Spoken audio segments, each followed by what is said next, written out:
to AHC, where we explore the abandoned, the haunted, and the creepy.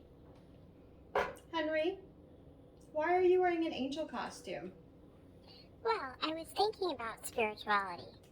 I was thinking of changing my religion. That's okay, as long as you do your research, or you may find yourself caught up in a cult. Speaking of which, have you ever heard of the House of David religious cult in Benton Harbor, Michigan?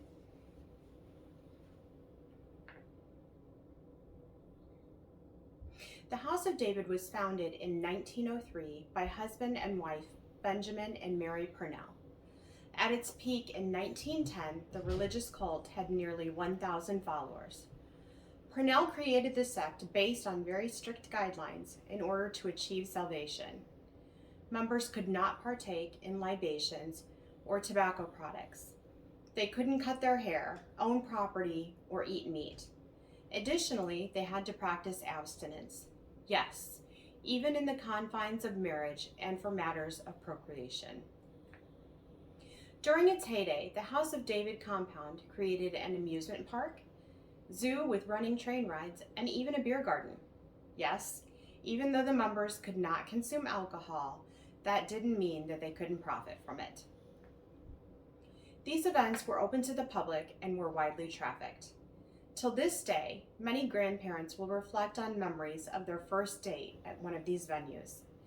The House of David helped to increase tourism in the area, and to some extent still does drive traffic to visit the now abandoned communes. A few of the trains at the zoo and amusement park were purchased by the city and moved to a local park and can still be enjoyed today. Followers lived in small cottages, all located within the same property. Obtaining work that aligned with their beliefs, coupled with the discrimination that they faced, proved very difficult. Many employers would not hire the men because they did not cut their hair, and this did not fit in with the confines of the professional world. These cottages are still standing, and remnants of this once prosperous sect still remain today. As a result, many of the followers chose to take up employment in the zoo, amusement park, beer garden, and vegetarian restaurant within the safe confines of their own commune. Here's a picture of the current state of the abandoned vegetarian restaurant that sits as a beacon at the entrance to the property. Large areas were reserved for all of their vegetable crops, and this was where the restaurant sourced all of its main ingredients. The discrimination that the members suffered extended beyond the confines of the workplace. The men had formed their own basketball team, and believe it or not, they performed so well that they could have played in the Nationals. However, they were restricted from participating at this level, again, due to the men not cutting their hair. With the drive to play still fueling their passion, they decided to join forces with another group that was no stranger to discrimination. The House of David teamed up with the African American Leagues, and together they put on one heck of a show. The 1920s brought on a whole new set of struggles for the organization.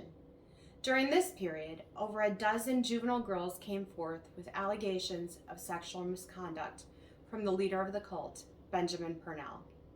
The girls claimed that Purnell promised them a ticket to salvation in exchange for sexual favors. Unfortunately, Purnell passed away due to illness and was not able to be tried and convicted by the courts.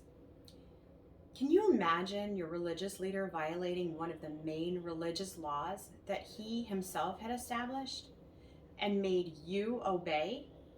This was even worse than the Catholic priest's sex scandals because he wasn't just the spokesperson for them. They worshipped him. He was their leader. And even worse, can you imagine how his wife felt? Yeah, I know. Well, guess what? Good for her. She fought back. She broke away from the House of David and created her own sect that she called Mary's City of David.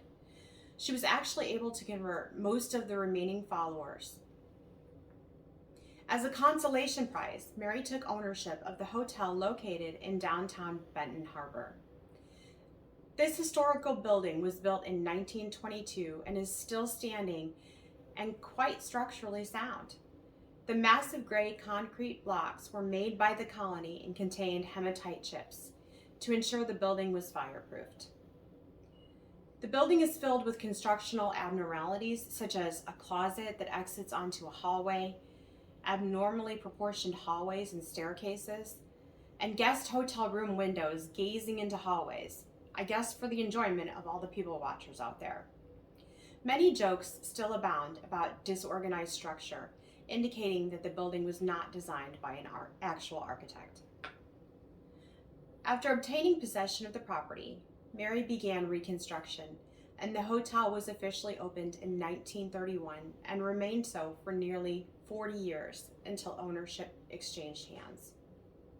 Today, the main building for Mary's City of David has been completely renovated and is still inhabited by some of the remaining followers. Allegedly, Benjamin's original casket is still on display in the main house, although it does seem odd given that Mary excommunicated from the original religion based on the actions of Benjamin himself. The handful of followers that remain still believe in their salvation. Their teaching spoke of the quick rise of followers. They were told that the congregation would diminish to a mere few. The leaders compared the commune to Noah and his ark. And just as Noah, the few followers that remained in the end would be the ones to receive salvation. So, I guess that the question remains, is Mary's City of David a cult? Google defines a cult as a relatively small group of people having religious beliefs or practices regarded by others as strange or sinister.